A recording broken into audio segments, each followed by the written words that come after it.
చేయడానికి ఉద్దేశం August 29 national sports డేగా ప్రకటించడానికి కారణం మనకి ధ్యాన్ చంద్ గారు బర్త్డే ఈరోజు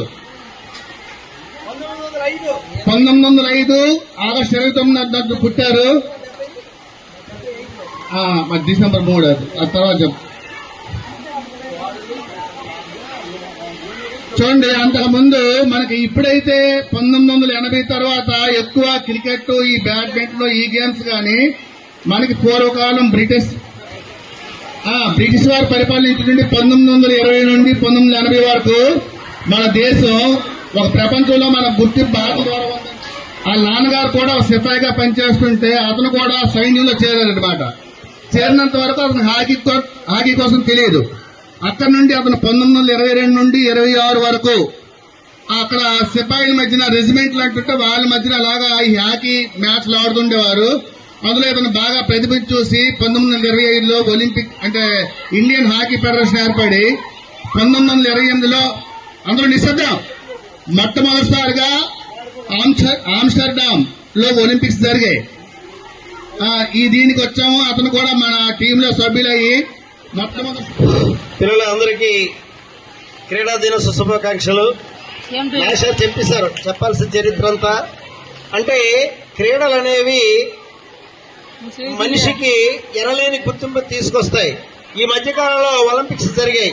ఆ ఒలింపిక్స్ లో బాగా పేరొచ్చిన వ్యక్తి ఎవరు? మను భాకర్ 2 కాంస్య పథకాలు గెలిచింది అమ్మాయి. అంటే మీరు క్రీడల వల్ల వచ్చే లాభం ఏంటంటే మంచి ఆరోగ్యం వస్తుంది. అలాగే స్పోర్ట్స్ ఫర్ స్పిరిట్. ఎలాంటి కష్టాన్నైనా సమస్యనైనా మనం చాలా తేలిగ్గా తీసుకోగలం. అంటే ఆకాశం పడిపోతుంది అంటే సరేలే పడితే చూద్దాం, మన అందరికీ పోతే నేను పోతానులే అనేంత ధైర్యం క్రీడల వల్ల వస్తుంది. మరి మీరందరూ మన పాఠశాలలో క్రీడలు బాగా ప్రోత్సాహం ఉంది, బాగా ఆడుతున్నారు సాయంత్రం పూట గట్ట. మీలో కూడా ఒక ధ్యాన్ చంద్ ఈ మహానుభావుడు హాకీ మాంత్రికుడు అంటారు. అతను స్టిక్ విరిస్తారు, హాకీ స్టిక్. ఆ గోల్స్ చేస్తుంటే ఒకేసారి ఒక మ్యాచ్ లో అతను 8 గోల్స్ చేశాడు కంటిన్యూస్ గా. అతను గోల్స్ చేసిన ప్రతిసారి ఆ మ్యాచ్ గెలవడం జరిగింది. అయితే ఆ స్టిక్ లో ఏమైనా మిషన్ ఏమో ఉందని చెప్పి విరిసేశారు. విరిసిస్తే అందులో ఏమి లేదు. అప్పుడు మరో స్టిక్ పట్టుకుని ఆ వెంటనే మరి చాలా ఎక్కువ గోల్స్ చేశాడు అనమాట. మాక్సిమం ఇప్పుడు ప్రపంచంలో ఇప్పటి వరకు ఎవరు అన్ని గోల్స్ గోల్ అంటే బంతిని గోల్ పోస్ట్ లో కొట్టడం. అది గోల్ పోస్ట్ అనేది ఫుట్బాల్ లో ఉంటుంది. మళ్ళీ అంటే ఫుట్బాల్, హ్యాండ్ బాల్, అలాగే హాకీ వీటన్నిటిలో కూడా గోల్ పోస్టులు ఉంటాయి. అటొకటి ఇటొకటి ఉంటుంది. యువతల టీం వాళ్ళు వెళ్ళి అవతలకు కొడితే వీళ్ళది గోల్, అవతల వాళ్ళు శివతలు కొడితే వీళ్ళది వాళ్ళది గోల్. ఆ రకంగా 2 టీంలు ఆడతాయి. హాకీలో ఒక టీంకి 11 మంది సభ్యులు ఉంటారు. ఒక టీంకి 11 మంది ఉంటారు. ఒక బంతిని రోల్ చేసుకుని వెళ్ళి ఆడతారు.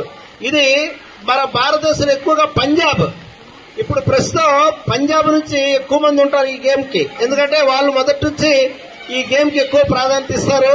అలాంటి మహానుభావుడి యొక్క జన్మదినం ఈ రోజు. ఆ స్ఫూర్తి తీసుకుని మీలో కూడా హాకీ మాంత్రికులు తయారవ్వాలని కోరుకుంటున్నాం. అలాగే ఫుట్బాల్ కు ఒక మాంత్రికుడు ఉన్నాడు. ఎవరతను? రొనాల్డో.